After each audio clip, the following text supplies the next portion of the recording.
the 61st birthday. And in the last 3 days, we've been having this leadership and governance series focusing on Nigeria, the future of Nigeria, the key national issues. And as I've said previously in previous episodes, I think you've chosen a great way, a very worthy manner of celebrating your 61st birthday, wrapping it around ideas and how ideas are important to national progress, and how ideas and exchange of views, conversations, public opinion can move a country forward. At a principled level, at a philosophical level, I think that this is very commendable. And in the last 3 days, you've chosen some of the key figures in Nigerian history and key figures in the contemporary process in Nigeria. Professor Banji Akintoye, leader of the movement for self-determination in Yoruba land. You've chosen Femi Falanon, SAN, a public intellectual and a great advocate for civil liberties with a long history of distinction in that direction. You've chosen also OLISA AGBAKOBA, SAN, founder of the Civil Liberties Organization, CLO, founder of AfroNet, even in Gambia, and one of the leading lawyers in human rights litigation and maritime law in Nigeria. And this evening, you have brought for us another great Nigerian from across the Niger, from the northern part of Nigeria, Senator Comrade Shehu Sani. Comrade Shehu Sani is very well known to all Nigerians as a freedom fighter, as an activist, as a human rights defender, as a man who believes in freedom, justice, and peace, and who has the courage of his convictions, and who does not look at your ethnicity or the color of your skin before he speaks his mind.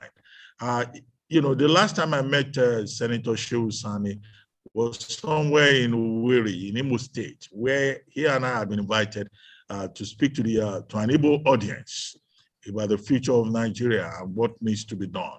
And I was shocked that day. I was surprised at the level of reception that he got from Igbo people. I mean, they didn't look at the color of his skin. They didn't look at the language he spoke. It didn't matter to them where he came from.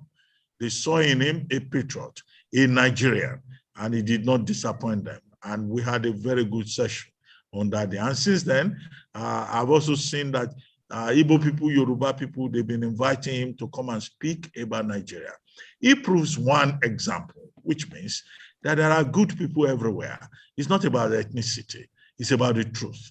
It's about your commitment. It's about your courage. So this evening, ladies and gentlemen, we have the privilege of having a man who is a bridge builder.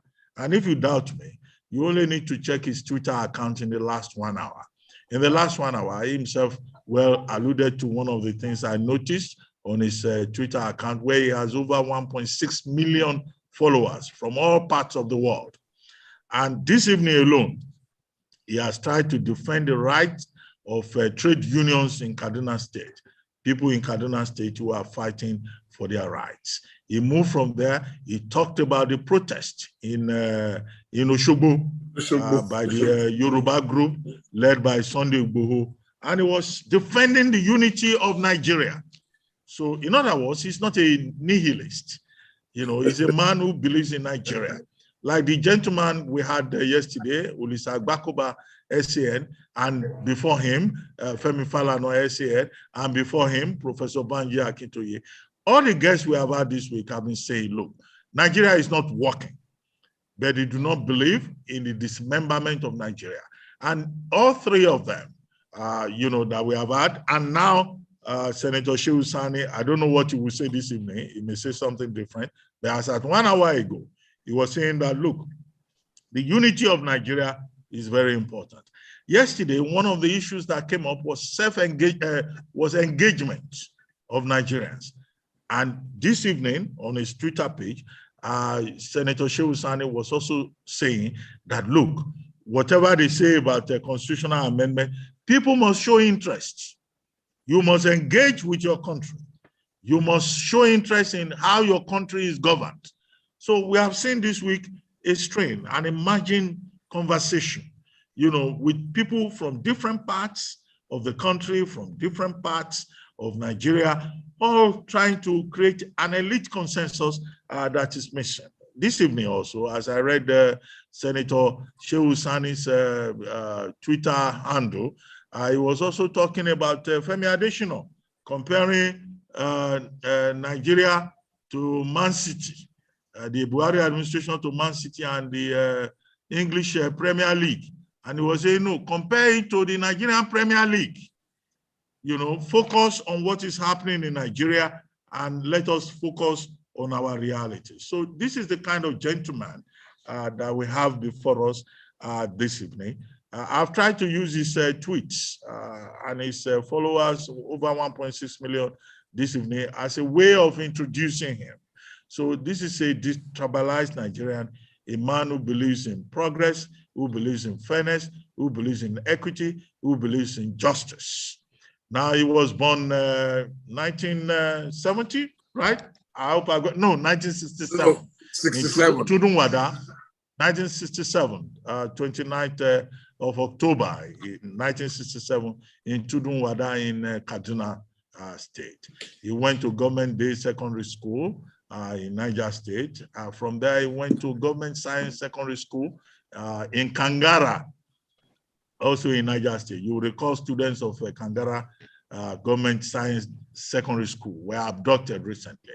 And he was one of those persons who carried the banner, not necessarily because he's an alumnus of that school, but I guess because in any other circumstance, he would do the same for Nigerians under distress. He later attended Kaduna Polytechnic. And Cat Poly, as you remember, is one of the famous institutions in this country at a time for the radical politics of the students of that generation. This was at a time when the intellectual space in that part of northern Nigeria was led by the likes of Bala Usman, Balarabe Musa, Abubakar Rimi, people who promoted radical politics, and Aminu Kano, and also the People's Redemption Party, the Northern Elements Progressive Union, and Malam Shehu Sani fitted into that tradition. In ABU at the time, they had those they called the Bala Brothers.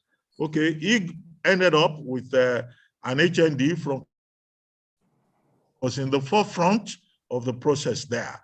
He was social director of the Students' Union there. He was leader of the African Students' Union across Africa. So he got nurtured at Cat Poly, but even then, his process began at home. His father, who worked, within the media and who was, a publisher and a printer, was also part of that ideological process. So Senator Shehu Sani was brought up on a heavy dose of Marxist-Leninist literature because his father kept a very rich library. And I think that there's a lesson there for all parents.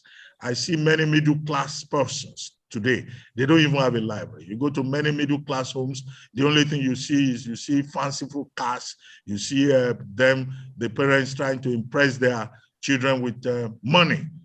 But Shehu Sani was a product of a different tradition where parents, instilled values in their children, try to teach them to read. So he grew up in a house where there was a library, and I've argued. I can see a library behind Bashono DELE MOMODU. I think every home of anybody who considers himself a serious-minded person should have a library because it can affect your children. So here you have Senator Shehu Sani, who grew up reading, who grew up in an intellectual environment. His father was not Aliko Dangote of the time. His father was not Femi Otedola of the time. They had an intellectual environment around him that nurtured him. He also had a mother who was a community leader. And all of that, I guess, has molded him. All of that has molded him into the man that he became. Now, what kind of man did he become? He became a fighter for justice. He became a fighter for freedom. Beyond the Kaduna Polytechnic, he became a member of the Campaign for Democracy in Nigeria with OLISA AGBAKOBA, Beko and some Kuti, Femi Falana, and co. But he paid dearly for that. The Babangida administration threw him into detention. He was in detention in various parts of the country. When the Abacha government took over, he was also again arrested and detained and sentenced to life imprisonment. And what was his offense? For being a member of a group called Campaign for Democracy. And what was Campaign for Democracy's offense? They wanted the actualization of the June 12, 1993 election, won by Chief Emiko Abiola. Shehu Sani was one of the leading lights in the North that stood up, that did not look at ethnicity, but stood on the side of principle and said, look, June 12 must be actualized. He was sentenced to life imprisonment, but eventually all of that was committed and he was released. And beyond that period, he has remained in the struggle. And he tried to join the Alliance for Democracy. He lost the election. He joined what is that party again? The party of the sitting president now. He also CPC. lost the election. The CPC. The Congress of Progressive Change. He lost the election, but he kept at it. In 2015, he won the election on the platform of the All Progressives Congress. And he was a senator of Nigeria from 2015 to 2019.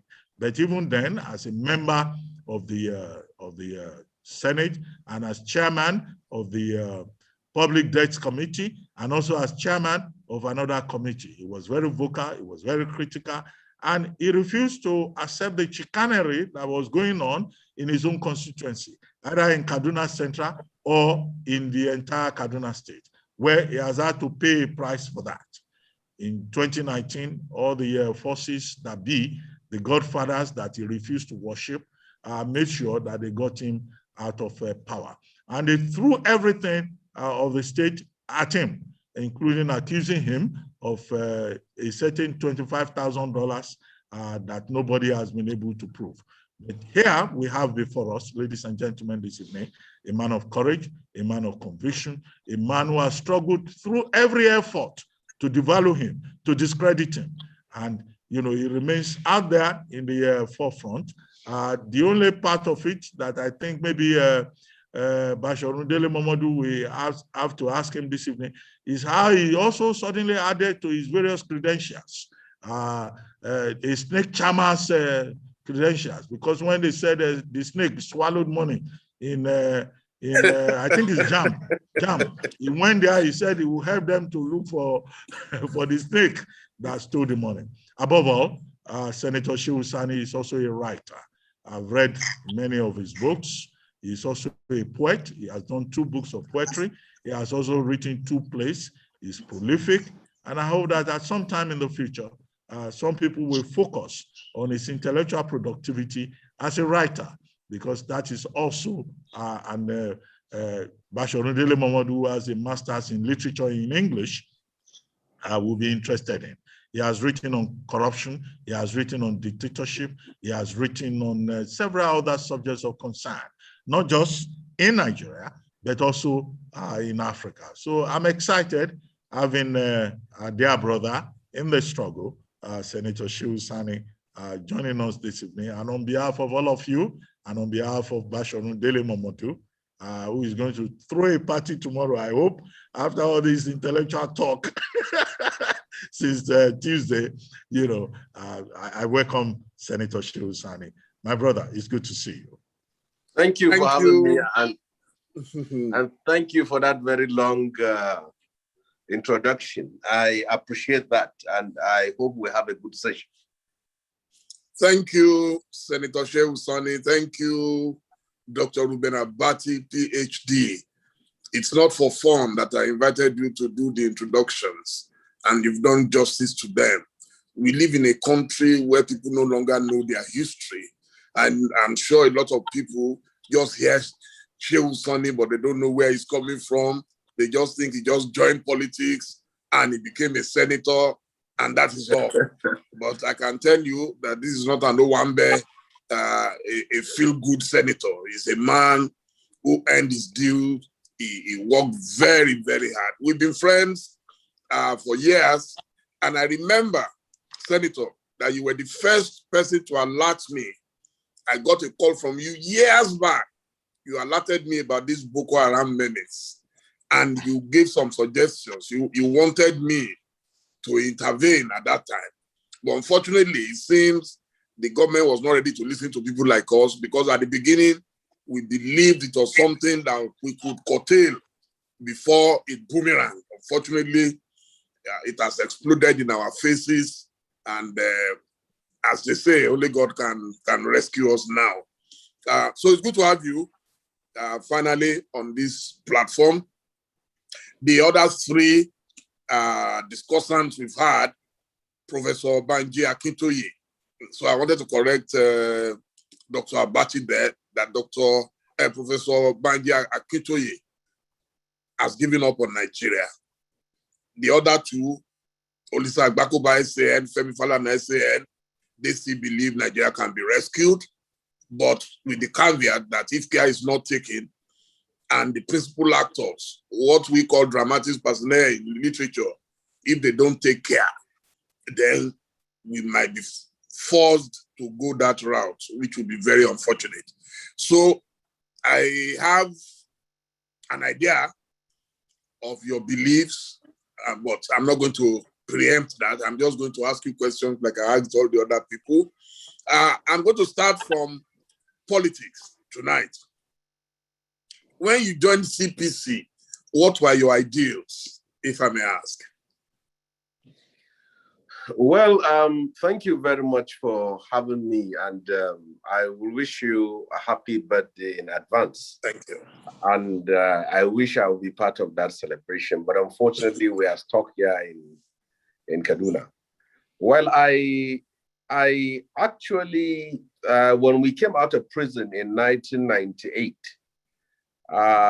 we were divided in the sense that some people believe that we should join the transition program of Abdulsalam Abubakar, and there are those in the school of thought that thought that the democratic experiment would not last, and those who think the latter carried the day, and we hesitated from joining the political process, and then an opportunity came for those forces who did not fight for democracy to simply occupy space, capture power, and dominate the political platform for which we are still struggling to get out in the last 2 decades.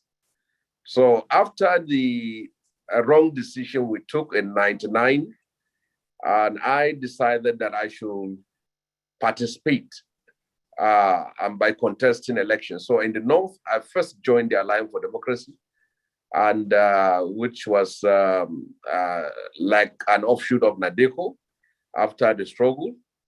And then later, when that party never showed any strong presence in the North, then I joined the CPC, and on the advice of my people, that is a party we should all join in order to get elected into office. And I joined, I contested, and I lost that election. And I moved on to contest again under APC when there was a merger. And I was happy that merger happened, because now it became a platform to link up with my comrades in the Southwest and other part of the country. And then we worked together, and I won the 2015 election. So my joining the CPC is more or less studying the political atmosphere in my own part of the country and see where it's going to be easier for people to vote. Because naturally, if you are aspiring for political position, you also not just think about yourself, but you have to look at the perception, the thinking, the direction of those people who you are going to represent, where they are moving to, and then you now try to synergize. So that is simply what informed me to join the CPC at that time. Now, I doubt if there is any Northerner as popular as Major General Muhammadu Buhari retired? I doubt. I don't know. You'll be able to tell us. What was the fascination of the North for General Buhari? Well, this is still a subject of research, in the sense that before Buhari, there was an Aminu Kano that has a similar fanatical following, if not more than even that of Buhari. But I think what has endeared Buhari into the hearts of the people of the North was, first of all, I can say that there was an incident that happened sometimes in the early period of Obasanjo's administration, where the Sharia issue became a controversial national issue. And then Buhari, and there was a discussion or no discussion at the Council of State. And then Buhari now came up and in a BBC interview and allied himself with the thinking that people have the right to establish their own Sharia system. And from that time, like a fire was lit in the hearts of people. And they now see in the North people who can, someone who can at least speak for them.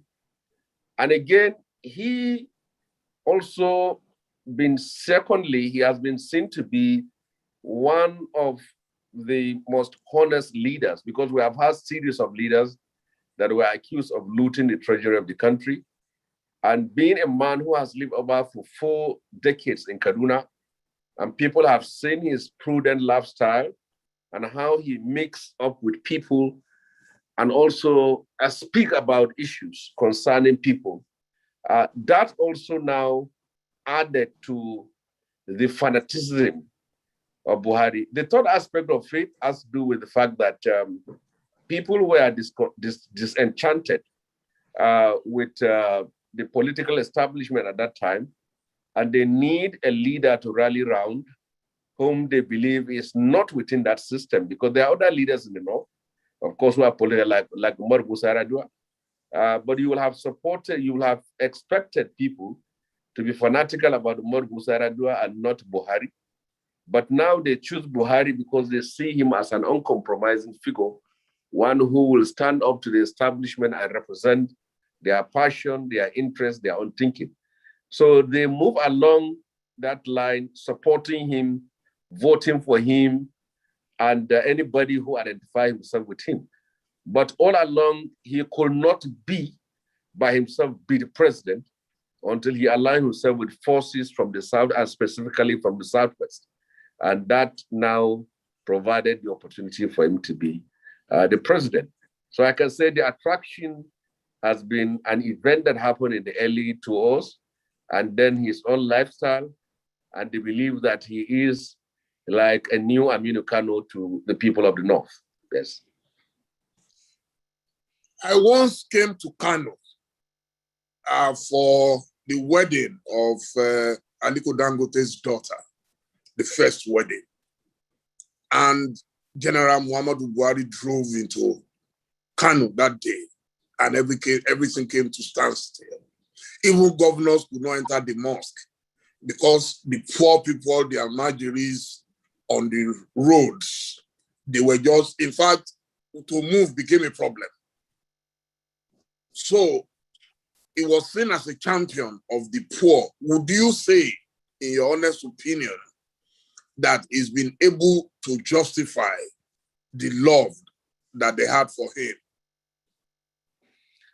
Well, you see, a lot of people have found it strange that the man there's so much love they were prepared to die for, and they indeed died for, because hundreds of people were killed because of him as a result of what came up after elections and other things.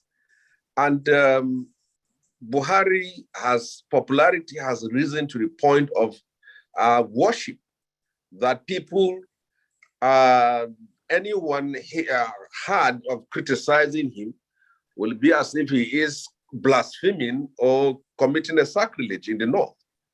But as time goes on, the Buhari that they knew as an opposition figure become a different Buhari after in power, for the reasons that himself, so many things that he has a simplistic idea of.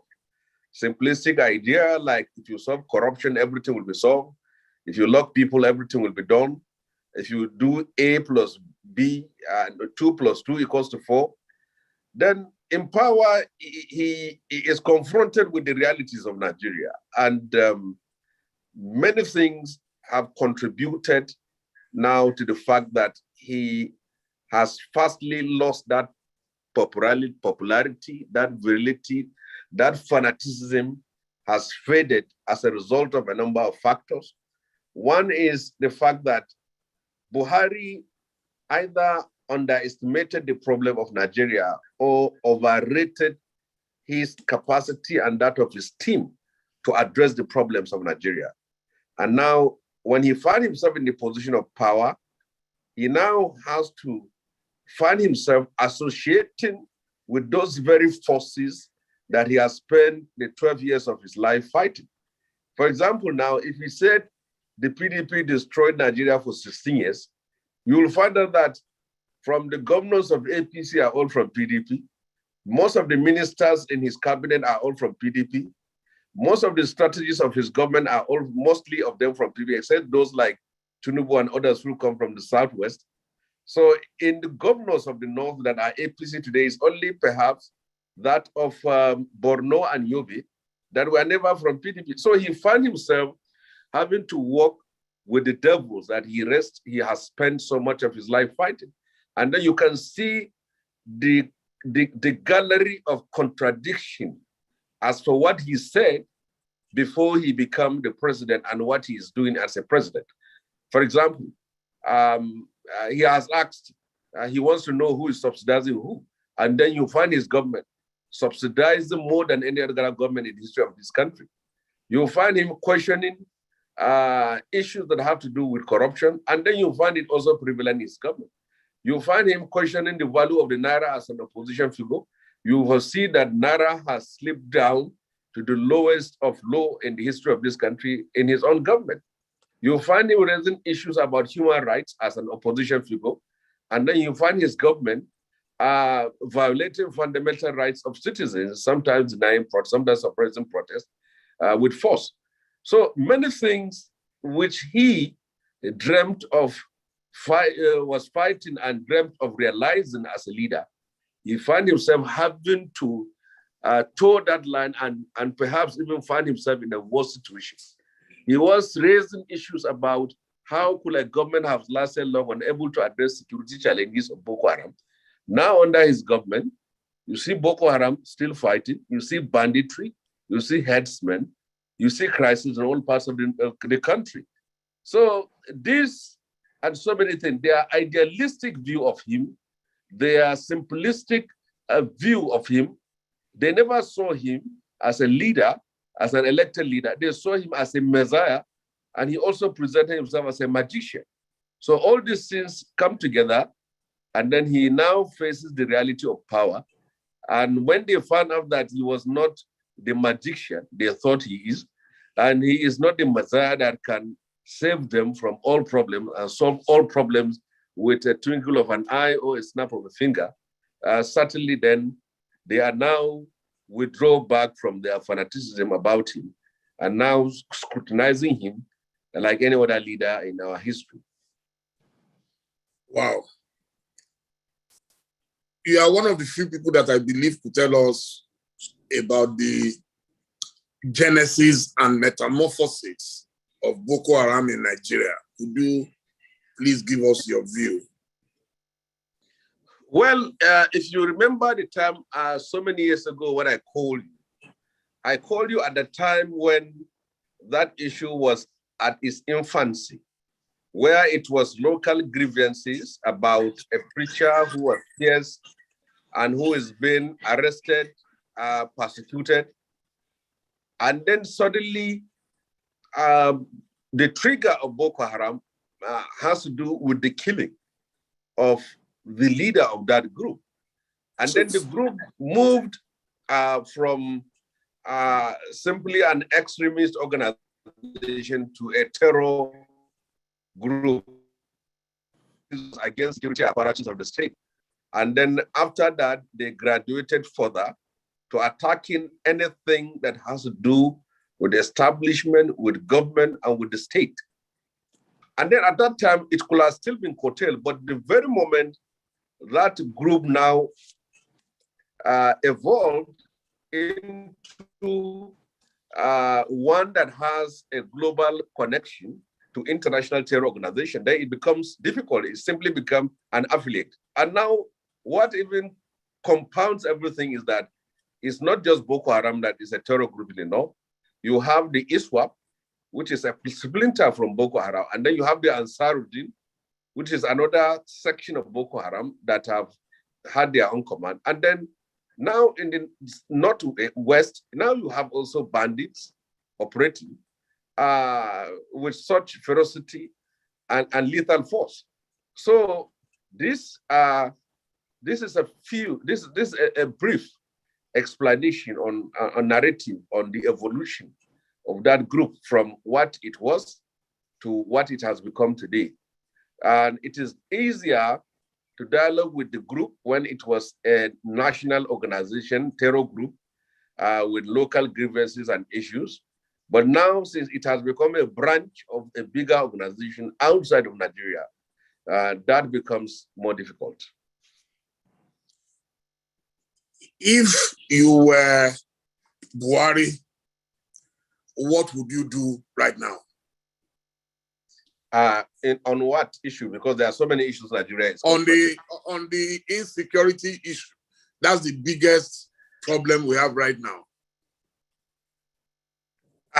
Well, first of all, if I am the president, I will look for solution outside of my own political party, because one of the problems they have today in their own kind of the way they operate this government is that, first of all, before they listen to you, before they give you a listening ear and reason with some of the positions and advice and ideas you give them, you must come from their own political cycle. If you are not there, if you are a Donald Duke that has an idea, they don't want to listen to it.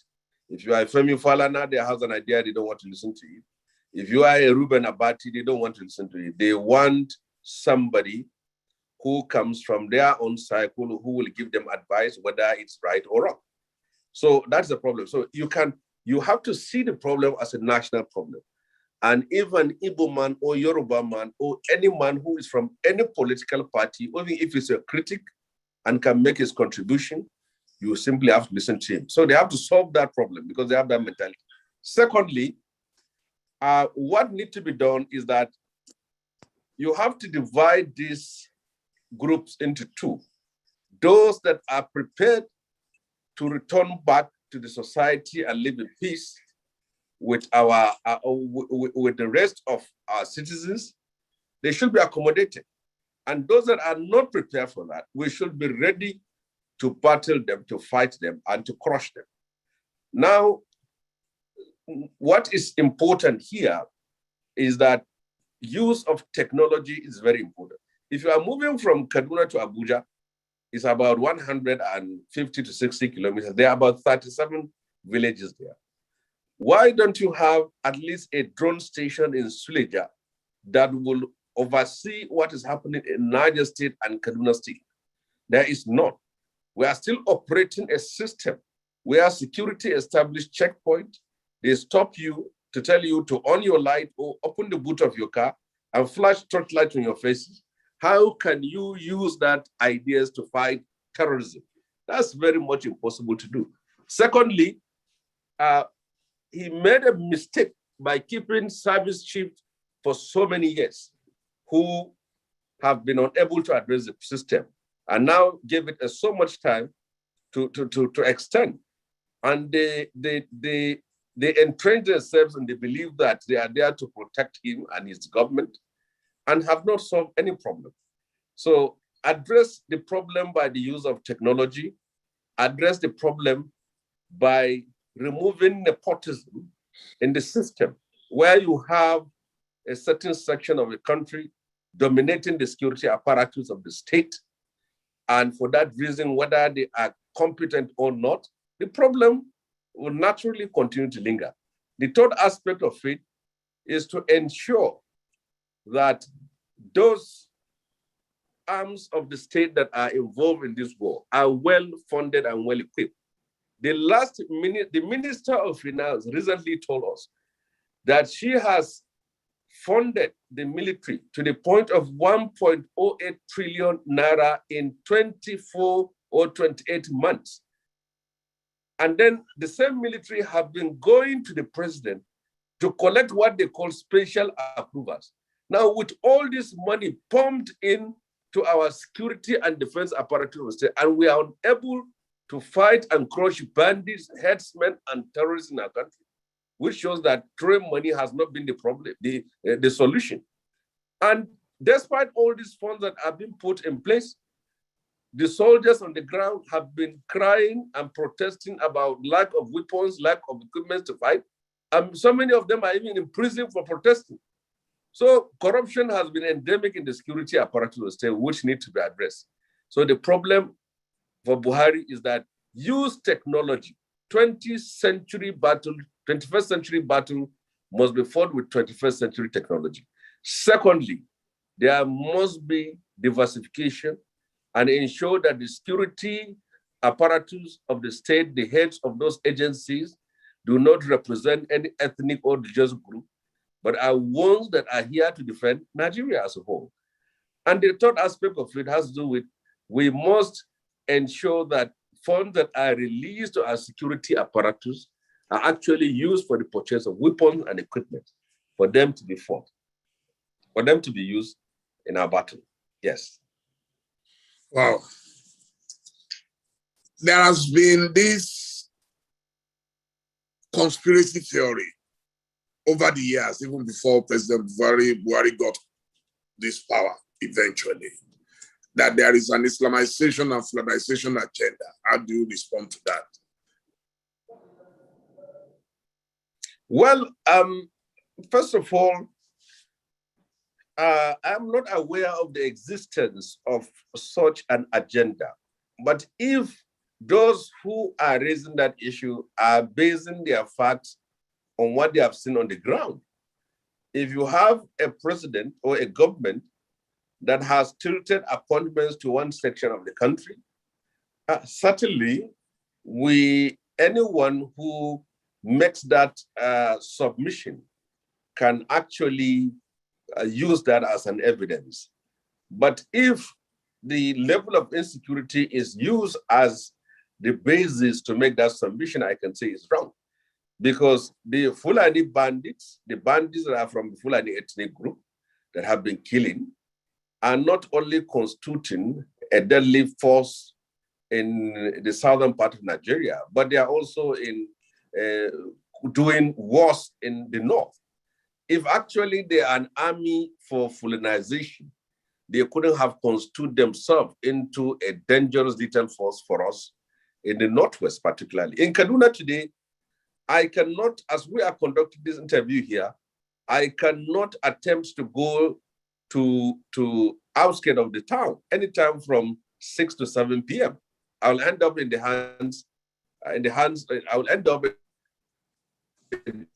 hands of kidnappers. So thousands of our villagers have sold their farms and homes to pay ransom.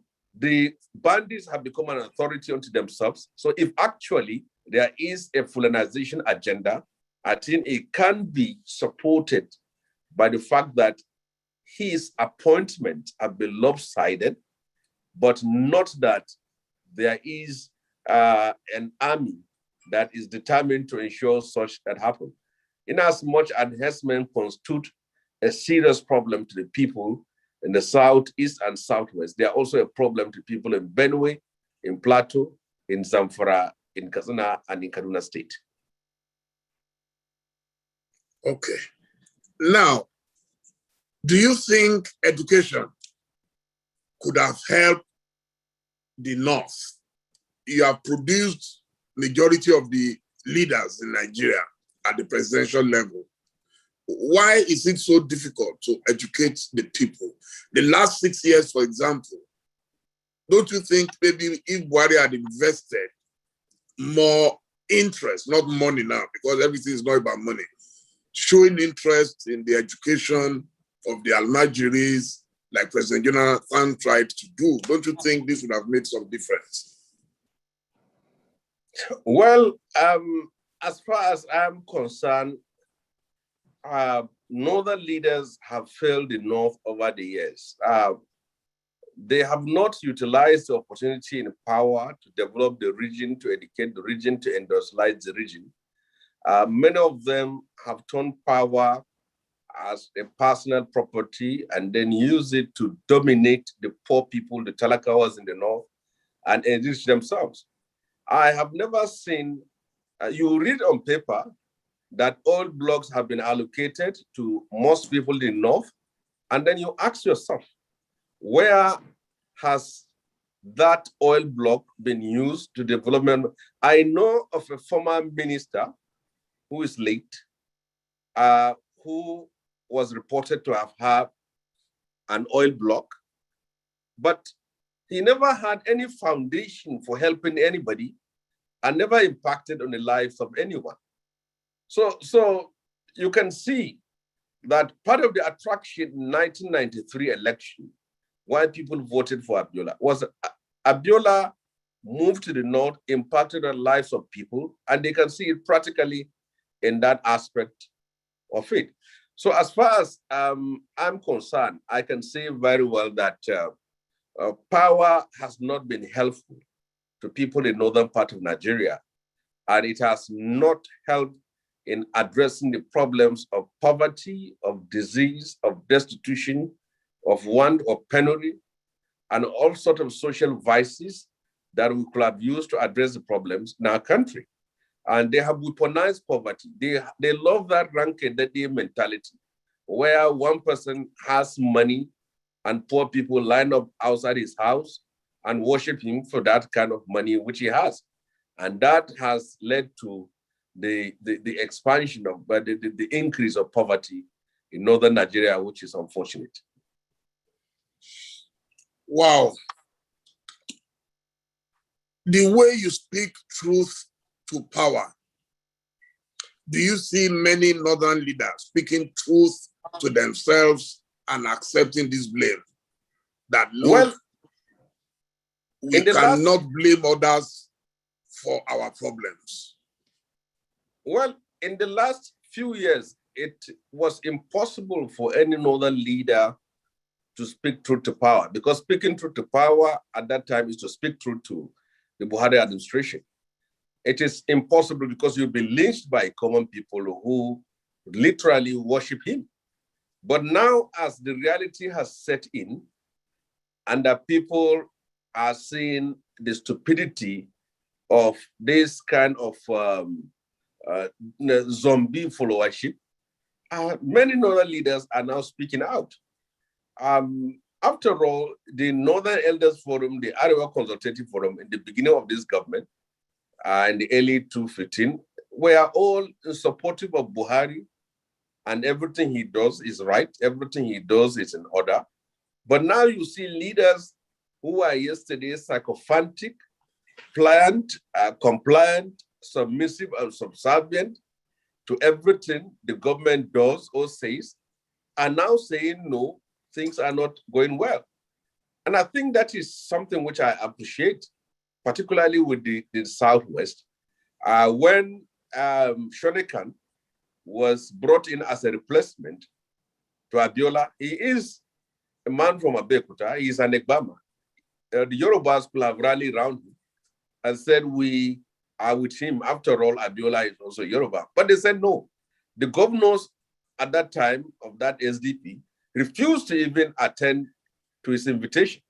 So you can see that is a very good thing to do. And then secondly, when Obasanjo came into office, any protest any strike action against that government is more compliant with in the Southwest than in only parts of Nigeria. So you can see how a people can stand up against their own. It's something which other parts of Nigeria, not just the North, should also learn. The South did not even do that. Even though in the South, Jonathan's commit no fault as far as they are concerned. And it's something that is happening in the North today. But so many things have changed the mentality of Northerners to know that it doesn't matter because the man in power is from your ethnic group, from your religion, he can still fail you.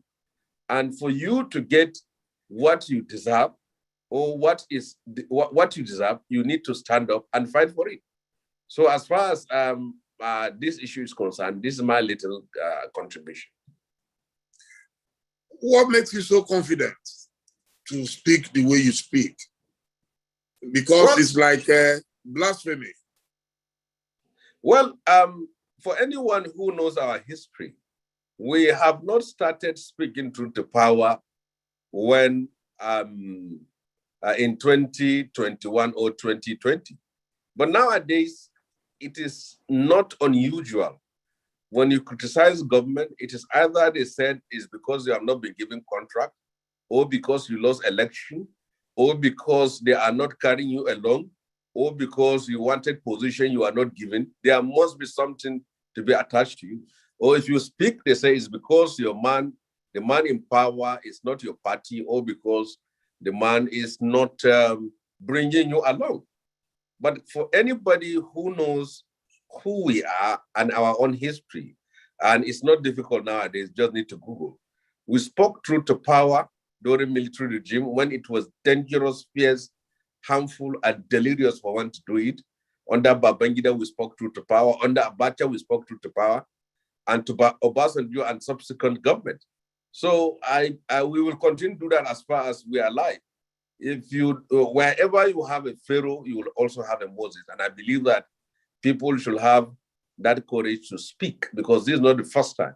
Even Buhari was once a critic who has spoken out against the excessiveness and excesses of different governments in the past. What is surprising to people is that he is a person differently from the one they used to know. So what we are doing is in line with our ideology, with our principle. And for those of us who come from the NEPU PRP pedigree, knew very well that we have always spoken truth to power in the line of the thinking of Malam Amini Kano.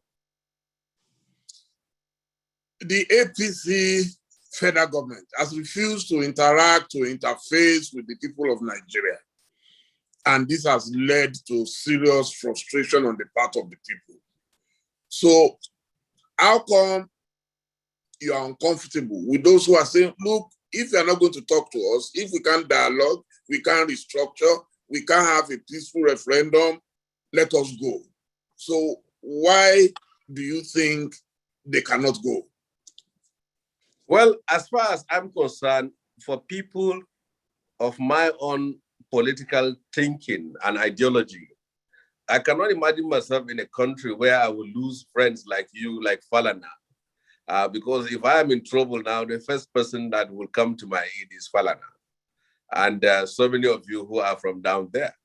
So each time you want to go, you applied for divorce. People like me will make sure that that paper never see the light of the day. We want you to be with us. We can't afford to get a visa to go to Ibadan and whatever. But but to be, are you still together? I can hear you. I can hear you. So as far as I'm concerned, people like me believe in the unity of this country. I'm not just a believer in the unity of this country. I'm also a believer, I'm a Pan-Africanist, and a Pan-Africanist who thinks of an Africa without the colonial boundaries, will not think of now carving it further. But there are a lot of things that need to be done. You can't hold a country together. It is not the national flag that holds a country. It's justice. It's not the national anthem that holds the country. It's justice. It's not the national anthem that holds the country. It's justice. If you have a new leadership that is patriotic, nationalistic, and also addressing the contentious problem that confronts the Nigerian state, I believe the agitation for secession will naturally fizzle out. And I am always talking directly to even those who want to secede. I will tell them that you want to divorce, there will no permission, we still have to be together. We should be in for it, we should be in for it for better, for worse. And that is my own submission. And I believe those of us who are progressive in northern Nigeria, the late Balare Musa, Colonel Abubakar Umar, whom I've just spoken to some few minutes ago, and several of us, we will not wish to have missed you in a country that is carved out. That is why we will say that let us fight a government that is bad, let's remove a government that is bad, and let's preserve the country. But again, don't you think this government has made the agitation for Biafra, for Yoruba nation, most compelling? Well, when people don't have a choice, what do you want them to do? You are powerless now to influence Buhari. He does not even talk. So nobody knows his state of mind. Nobody knows his plans. You know, all you get are media aides coming to talk to Nigerians. And it's like there's already a template. 1,000 people dies, your president will not show his face, no empathy.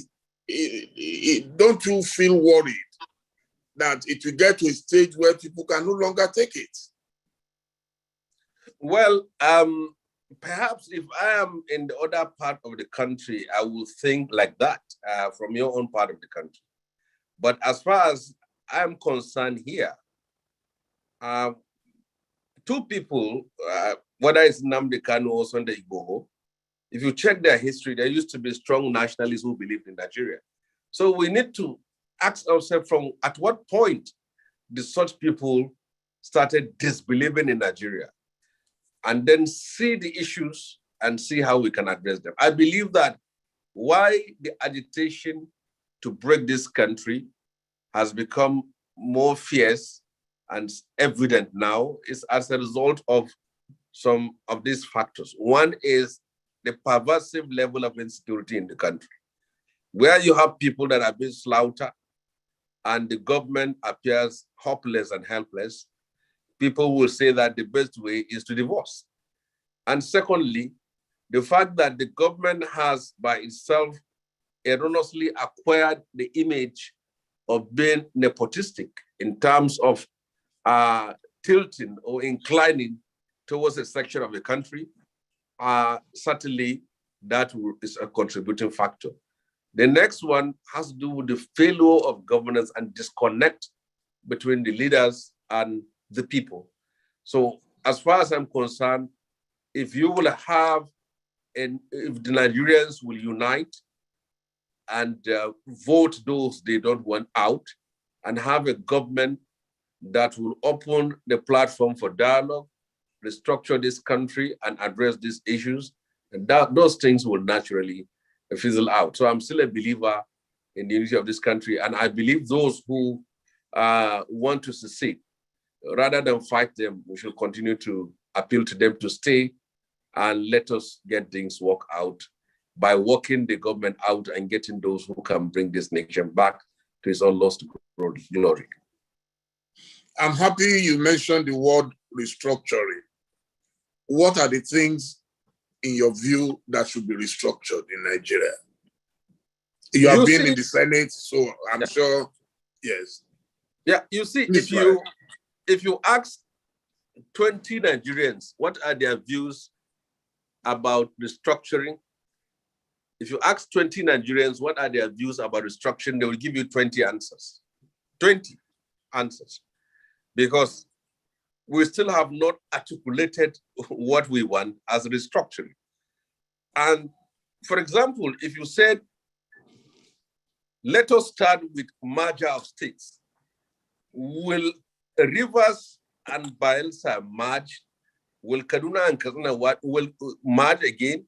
Will Ekiti and Osun State and Ondo go back to where how many of the political leaders today who have become godfathers and demigods in their own narrow territories will agree to dissolve such a kingdom for a larger one? How many of them are going to do that? That's the question. And again, how do we achieve, because restructuring is something we need. If you don't restructure this country, we'll simply continue to be in crisis. But not just restructuring. The 36 governors of Nigeria, both North and South, are simply disagreeing to even give autonomy to the judiciary, disagreeing to give autonomy to local government, disagreeing to give autonomy to states' House of Assemblies. Then you ask me, if as simple as that, it has become so difficult for our political leaders to achieve or to implement, what becomes of the bigger picture, bigger steps that will be taken to restructure this country? So I believe that restructuring should be done in 3 phases. Political restructuring, which will now give every geopolitical zone the opportunity to produce a leader in this country. Economic restructuring, which will give every geopolitical zone the opportunity to harness the resources and contribute to the economy of the country. Social and cultural restructuring, whereby those parts of the country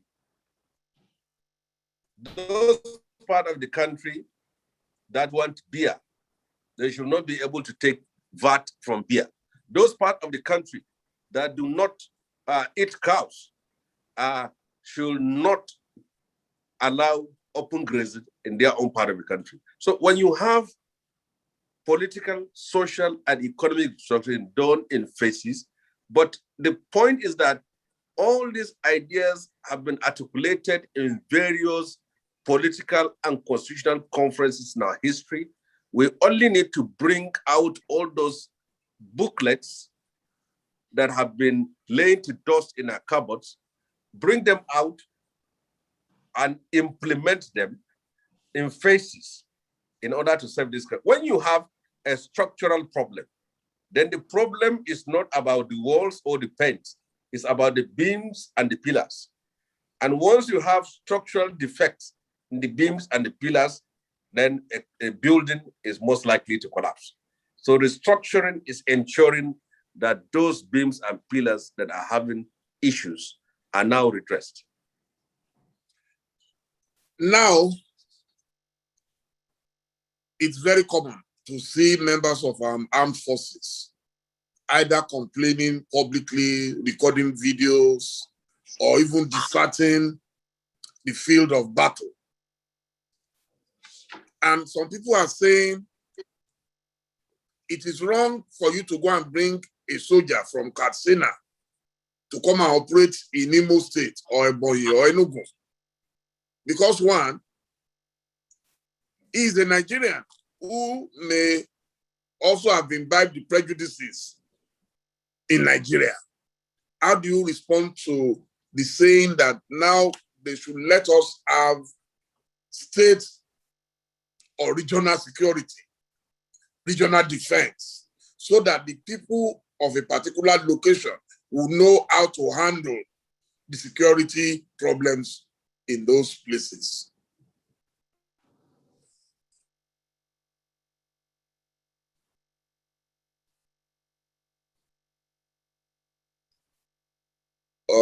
Senator, we can't see you. And we've lost the audio as well. Okay, you're back now. Yes, I can see you now. I can see you now. Can you hear me? Yes, I can hear you. I can hear you.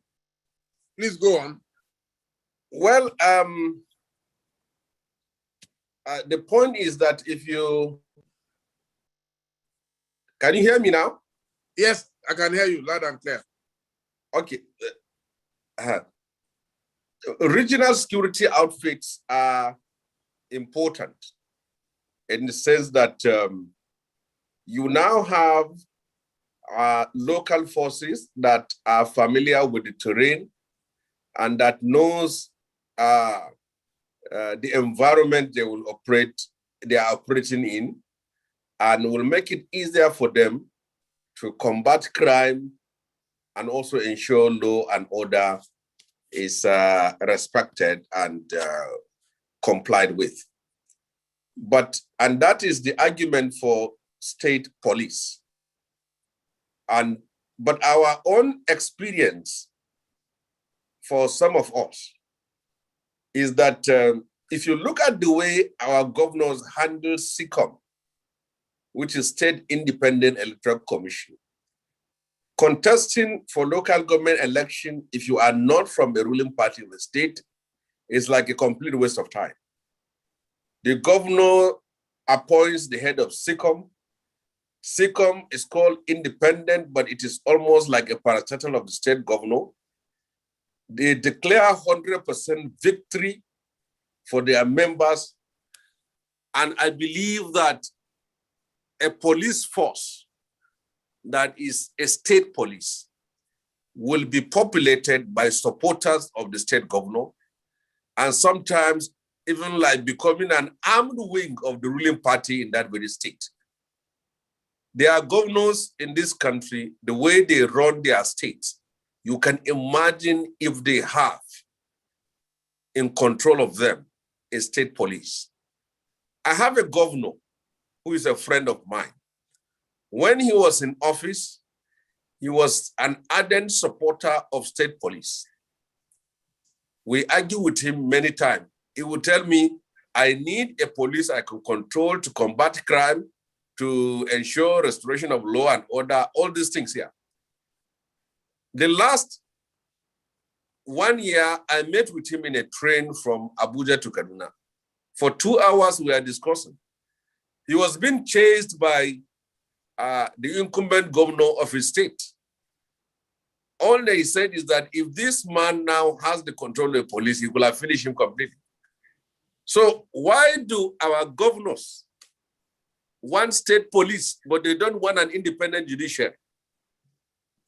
You want to control the security apparatus of the state to arrest people, to restore order. Why are you not interested in having a judiciary and an independent legislature? So you can see that anybody who posts or tweets anything critical of a state governor in any state, you will be at the mercy of that state police. Now, that does not mean the federal police are not engaged in that. But every commissioner of police knows very well that in as much as he is a commissioner of police in a state, you can still petition his activities to the IG and the police commission that is outside of that state. So it restrains their capacity to inflict danger and to persecute people. But when you have some governors in this country in control of state police, you know that tyranny will be so unleashed to the point that you cannot say or do anything in that state without being a victim of their use of such police against them. So as far as I'm concerned, I am in support of such a regional outfit that will address the problems of security, but we also need to be very careful about creating a tyranny in our states, because most of these police will move away from fighting criminals to fighting political elements, opposition in the states.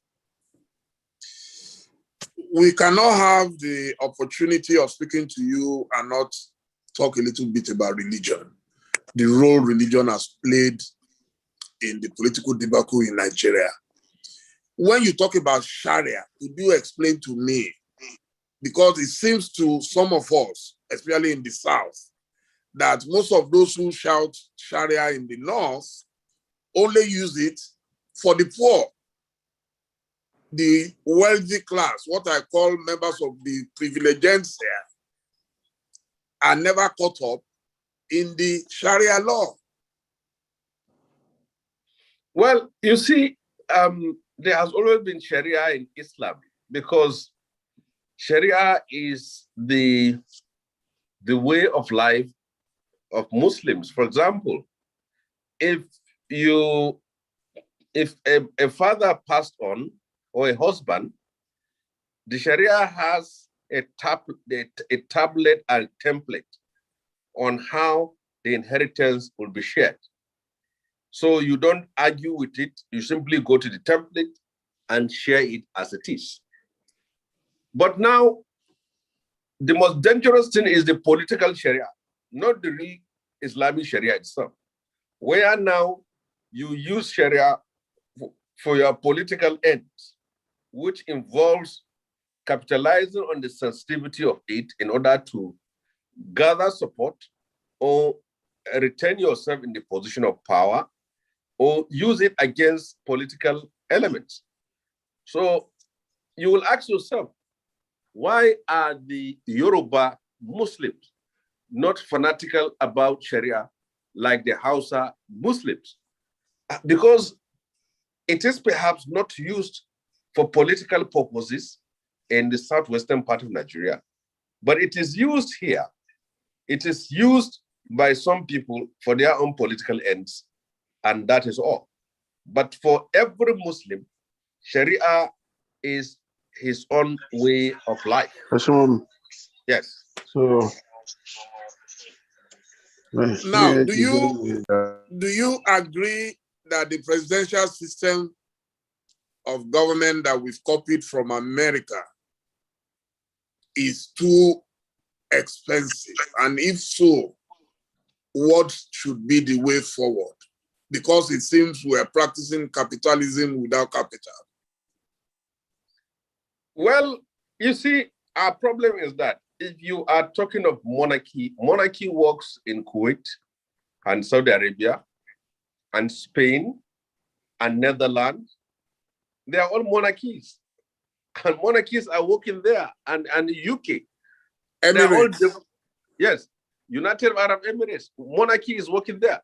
If you talk of a mixture of parliamentary and presidential democracy, like France, it's also working there. If you talk of pure presidential system of government, it's working in the United States, it's working in Argentina, it's working in Brazil.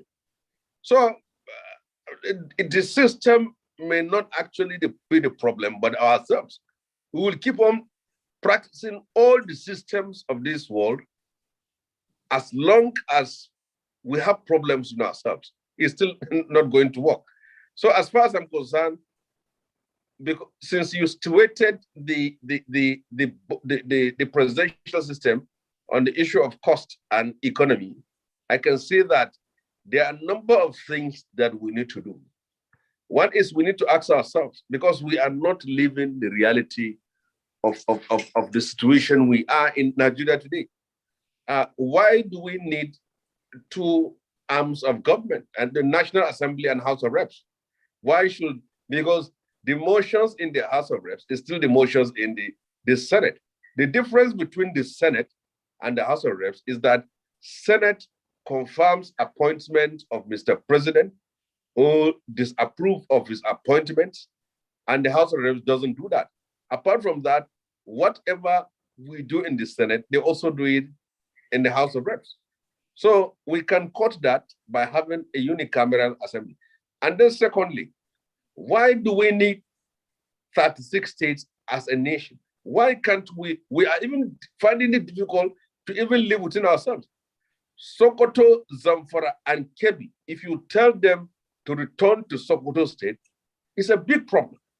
If you tell Kogi that they should disappear, some of them should go back to Para, some to Benue state, there'll still be a problem. If you tell Ondo, Ekiti, and Osun state to dissolve back to their former state, you still have problems. But we have to make sacrifices. the resources of this country cannot take the kind of political structures we have in the country. So cutting cost of governance is very important. And it appears that the government in power has been unable to achieve that.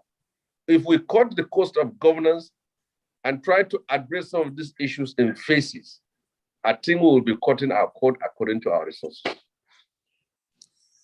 Would you support a full secularity of Nigeria?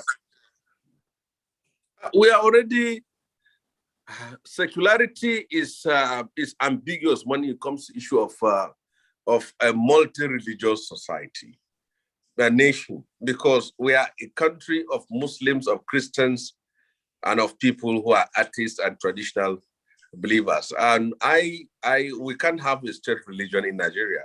And any attempt by anybody to do that will face a very, very serious war and battles, which will. So Nigeria is better off as a secular state that is multi-religious. Yes. But a situation where a particular religion is mentioned so many times. They think they must follow, which is Ote. Then, can you please mute? Yes. Senator? Yes, I can hear you. See you again. Okay, good. But a situation where a particular religion is mentioned so many times in the constitution, or the currency, the national currency has some Arabic words and things on it, don't you think that would be suggestive of a lack of secularity? Well, for the Arabic that is in the Naira is we forgot to tell ourselves that Arabs were first of all Christians before they become Muslims, and that is simply an alphabet they use. And people also, many thought that all Arabs are Muslims and all Jews are Christians, which is also wrong. There are more Christians among Arabs than there are among Jews, and there are more Muslims in Jews than there are Christians. So what you see, the alphabets are simply alphabets that will make it easier. But if it is controversial in that very sense, it could have been, it's not a religion. It's like you can write 50 Naira in Hebrew. You can also write 50 Naira in the Chinese alphabet. So that is it. But the issue of mention of one religion more than the other, I think that can be done through constitutional amendment. And what I tweeted just today, I've seen the National Assembly saying they are moving around the country to amend the constitution. And all the comments you have seen, I've seen under that proposal, yes, was insult and abuses and indifference. You can't simply fold your arms and allow the politicians because to write the constitutions for you when you are already opposed to the one written by the military. If you don't show interest in constitutional amendment, they are most likely to insert something which you may not like, or to remove something which you like, or to alter something, which at the end of the day, what is a constitutional amendment? After the amendment, it is being passed to House of Reps and and the Senate, and passed to all the 36 states of the Federation, and it becomes law. And that is it. And it becomes part of the constitution of the country. So we need to know what they are trying to amend, what they are trying to alter, and what they are trying to remove. So we can address that by ensuring that such issues of one religion being mentioned many times is clearly being addressed in the constitution of the country. I am getting to the end of it in the next couple of minutes. Yes. But before you go, I know I've taken a lot of your time. You should be with your family at this time, resting and relaxing. The issue of zoning. Again, the conspiracy theory is that the North does not want to relinquish power do you think it would be fair for the North to retain power after Buhari? Well, you see, if we are going to go by the rules of democracy, by population-wise, the North can continue to dominate the political space in the country for a very long time. But if you look at our history and our crisis and the need for equity, there is no other way to preserve this union, to also give confidence to all parts of the country that they actually belong to this union, than by rotating political power. We can't live in self-denial. Let all parts of the country produce the leader of Nigeria. And then if at the end of the day we say, okay, we have already circulated power everywhere, then we can decide to say we can do away with it. But unfortunately, after Shagari, we're supposed to have either an Alex Kwame or an Abiola, but that was disrupted. And then each time there is an attempt to transfer power, you see something coming. Obasanjo came and transferred power to the North, and Umaru died, and it went back to the South. And for Jonathan to recontest again, it became a problem. So as far as I'm concerned, I believe that we should entrench this in our constitution, and it will solve the problems of agitation for separation, if power will be allowed to rotate in all parts of the geopolitical zones in this country. And for now, after Buhari, power will be most appropriate to go down to the South, and it will be left for people of the South to decide where has been much excluded. And that, I believe, is going to be a problem for the people of the South as far as now is concerned. Don't you think it's a fallacy to say the North can continue to dominate power perpetually? And I will tell you my view. I've written about it before in Search of Mathematicians. The mathematics of politics and power in Nigeria, to me, suggests that the only way the North can dominate is if the South allows it to dominate. It is impossible for you to win the presidential election if you don't lock down 4 out of 6 regions in the country. As popular as Buhari was, Buhari could not win until he was able to cross to the Southwest, get some support in the South. So if the Southern leaders choose to be vice presidents perpetually, then that will be possible. But where the South can work together and get into the North Central, it will be almost impossible for the North to dominate power perpetually.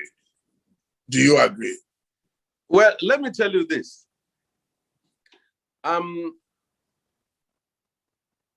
The only way for power to move south, first of all, you must have the unity of the people of the South. And we must accept the fact that there are 2 dominant political parties. If one party decided to shift power to the South and the other refused to shift power to the South and put it in the North, it's going to be difficult for that power to move to the South. If you look at the demography of Nigeria and the apathy of voters in the South and the fanaticisms of voters in the North, a typical woman from Zamfara or Kano is prepared to spend the whole night on the queue to vote. And how is that feasible in some parts of Nigeria? But if we are going to preserve this country, the South, first of all, have to make a collective demand through their political parties and say power should shift. If the elements in APC said power should shift to the South, they should not just speak in Delta. They should, when they are in the villa, they should also say it. Because if you go to Delta and make a resolution, and then you go to the villa and see Buhari, when you are coming out and the media stops you for an interview, and then you started turning things, speaking from both sides of the mouth, you know nobody is going to take you seriously. So we can have a rotation of power when the two political parties have agreed that power should move to that section of country. But where you are going to have a candidate from the north and one candidate from the south, that cannot be achieved. So you are saying the two mainstream political parties must be compelled to shift to the south? Of course, and must be compelled by the elements who are heading those parties. And the problem will be not those who are agitating for the power to serve, but those who are ready to settle for the vice president position. And there are so many of them. And there are plenty. And there are plenty in the south. So those vice presidential mentality of the people in that part of the south will be the greatest obstacle to the rotation of power. Thank you. Well, finally, we would end it with the economy. It's important that we discuss the economy of Nigeria, because part of the problem now is that Nigeria is broke. Nigeria has over-borrowed money, and we're wasting it. You are doing a red line now to Niger Republic. You are doing all sort of crazy things all over the places. What's your attitude to the way the economy is being managed at the moment, and what do you think should be done? Well, I sometimes ask myself, because I knew that over a year ago, an economic team was established by the president, and I wonder where they are now, because nothing much has been heard of them. And you even ask yourself whether there is any economic direction for this administration at all. We are simply borrowing from Sukuk, borrowing from Saudi Arabia, borrowing from Brazil, borrowing from World Bank, Islamic Development Bank, borrowing from China. This is all we have been doing. And we are still doing what we said we will not do, that is over-dependence on oil revenue. Look at our debt. It has climbed to such an astronomical level. And look at our foreign reserve. It's still within 30, 32, 33, moving down south. So as far as I'm concerned, the kind of economic team you used to have under Obasanjo's administration, or Eradua, is virtually absent as far as this government is concerned. And if you can see that those previous administration, they have superstars in the rank of people they can call professionals. But here is more of a government of loyalists. And when it's about loyalty, you can see so many things will be sacrificed because somebody is loyal. And I don't see, we wanted to have a president who will appoint people without minding where they come from, appoint people without minding their political party. At the last part of his life and last part of his opportunity to lead this country, he should be a father figure to all Nigerians, bring everyone on board for the sake of Nigeria, to save this country and to prosper this country. Wow. Thank you, Senator Shehu Sani. I cannot thank you enough for this opportunity. I would request my brother, my friend, Dr. Ruben Abati, to please come in and give us a summary of this interaction. Thank you, Senator. Thank you so much. And my regards to your family. Thank you. Thank you. Dr. Ruben Abati.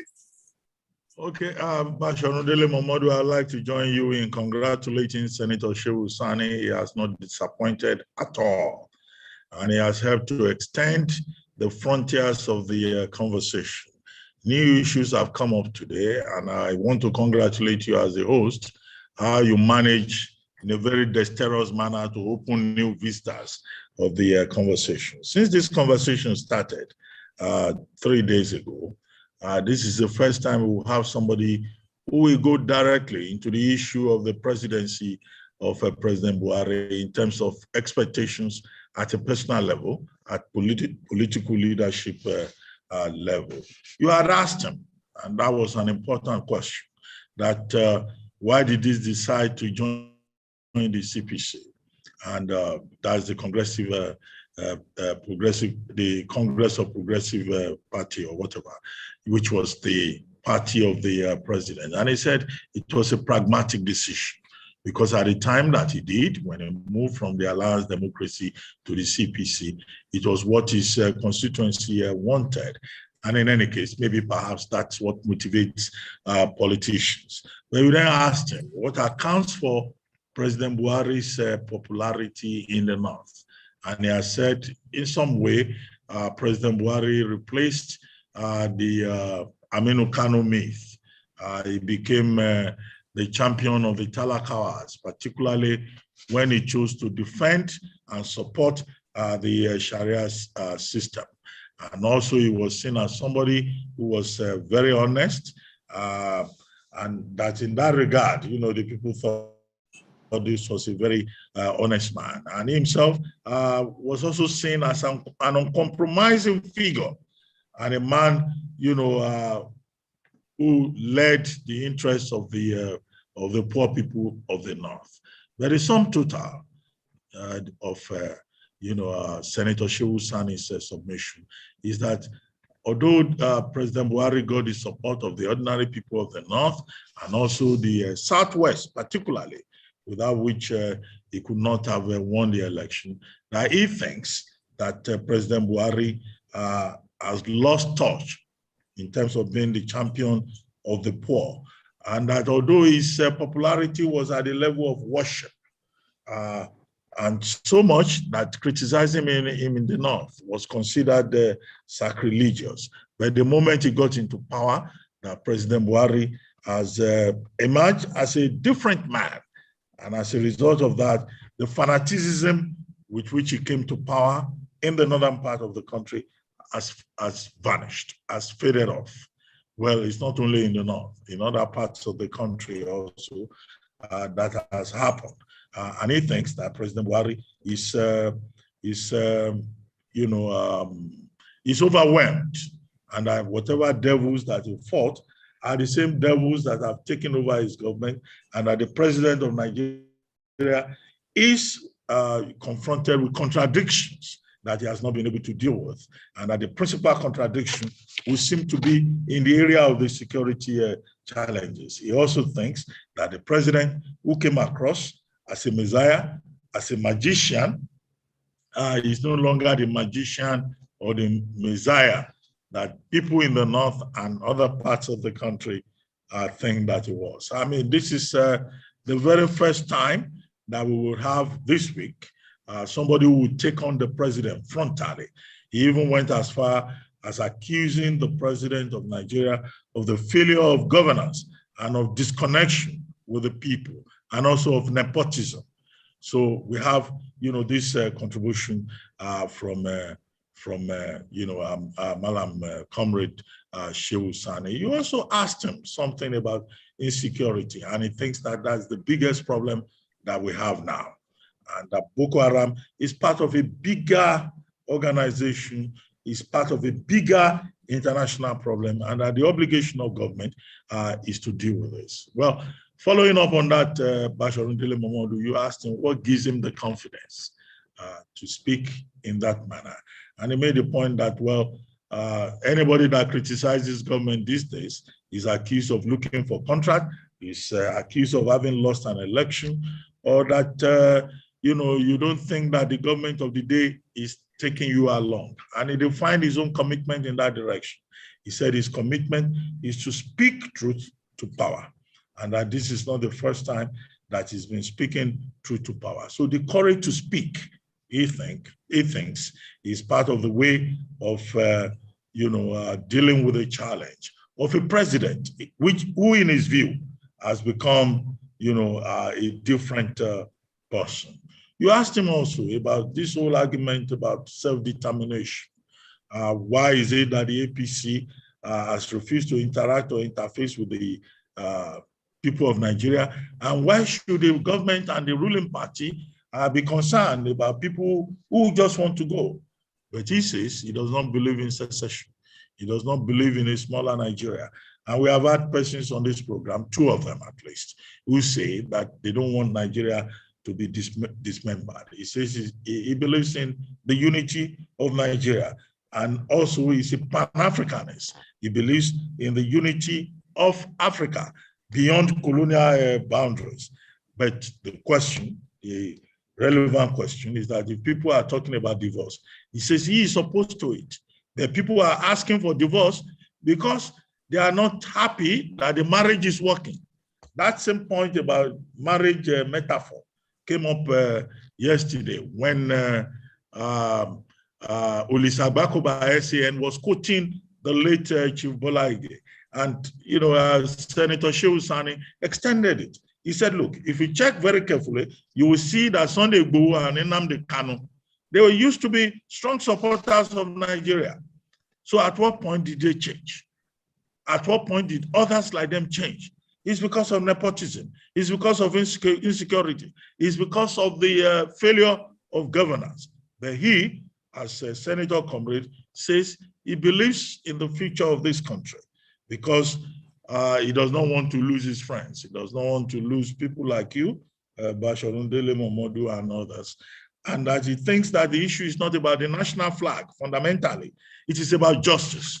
So how do we achieve justice in this country? He had a number of recommendations. One of it was when you asked him about the not dominating power perpetually, he said, no, the unity of the people of the South is important in that regard. If the people of the South want power, if they want a shift, then of course, there must be a collective decision in terms of power shift rather than slogans. He also talked about a unicameral legislation because we're running a government that is over-bloated. He talked about 36 days. Why don't we cut the costs of governance? And how do we achieve that? This is the kind of conversation that he wants to see. He also argues that Nigeria is a secular state and that is better off as a secular state. Then he argues that, look, let every part of Nigeria produce the leader of Nigeria, and that he has no objections about power going to the southern part of the country. You asked him about the Ajami, which is the Arabic in the Nara, and he says, well, it's just an alphabet of expression. I don't know whether many people will agree with him in that regard, because there are many Nigerians who think there are too many symbols of northern extraction and Islamic extraction, dominating the Nigerian space. Then restructuring was another big issue that he addressed. And that's one of the issues that we've been addressing since we started this conversation. And he talked specifically, he deconstructed it. Yesterday, OLISA AGBAKOBA SAN was saying, look, this thing about restructuring, it means just about anything. People have reduced it to the level of a cliche, although he talked about technical devolution of powers, justice, equity, and all of that. But today, we have had Comrade Sani breaking it down for us in terms of political restructuring, economic restructuring, and what you call the socio-cultural restructuring, which will have to be done in phases. And at the implementation of that restructuring is the beams and the pillars that we need. And that restructuring along the lines of beams and pillars, will be the way to make the country work. Well, he also talked about Biafra and secession. And he thinks that many Nigerians, either from the Southeast or the North or the Southwest, will not talk about secession if there is justice in this country. So for me, these are some of the big takeaways. And as I've said, we can continue to have a conversation around this. He talked about how the people of the Southwest stood against their own. And now in Nigeria, there should be a sense of objectivity He cited the example of the 1993 process. And I think that that's one major takeaway. All the people are saying, oh, my brother must be there. My region must produce the president. Comrade Sani raised the point that, look, you can have a man from your region who will still fail you. Where rights are concerned, what is important is that every Nigerian must stand up to defend their rights. And that should not be surprising, coming from a man who has devoted his entire career and life to the defense of human rights, civil liberties, justice, without looking at the color of your heritage or where you come from. So finally, I'd like to congratulate Senator Comrade Sani, although I would have loved DELE MOMODU to ask him about his political future. He left the APC when he could not return as the senator for Kaduna Central. He's gone back to the Aminu Kano Food, the PRP. What is the future for him? Where is he going next? If his people tell him to join the PDP, will he do so? If they compel him, as he said, as he made clear that he's a pragmatist, will he join perhaps the APC back? Because in Nigerian politics, we see people going this way, going that way. What decision has he taken in that regard? But I guess that should be a takeaway for him, as we have taken away many things from him. I want to thank you, Comrade Senator Sani, for your contributions. Over to you, DELE MOMODU. As we prepare for what will happen tomorrow, I hope you will tell us what will happen tomorrow. I know there is no conversation session tomorrow. So what is it? Are we having a virtual party, or you are opening up all the bars for us to come and wine and dine and dance? I flew into Lagos this morning from Accra just to join my wife and two of my children who are presently at home. My first son and my last son are in England, but the other two, my second and the fourth, they are home. So I'm sure at midnight we would pray. We would thank God for adding 1 year. I look forward to this year with very, very keen interest. Is it because the average lifespan of a Nigerian is actually under 60. So if you're able to cross 60, you should thank God. We're not going to have a party. We didn't have a party last year, though we had a Zoom event. This time we're just going to be at home. If you are at Arise and you can drive down 5 minutes away, we can have chicken and rice at home. You're a member of the family. But formally, nothing. We're doing nothing. I'm sure friends will drop by as always. I've always been a man of the people, and I have very, very good friends. I'm lucky to have very good friends. So a few people might drop by and then we just have some rice and chicken. That will be it. But I'm happy. I can tell you that I'm very, very happy that I've been able to host these 4 interviews. Professor Banji Akintoye, Mr. Femi Falana, SAN, Dr. OLISA AGBAKOBA, SAN, and now Senator Sani. I mean, I couldn't have asked for better people. I mean, I'm so impressed that Senator Sani could speak so openly, so boldly, and so objectively.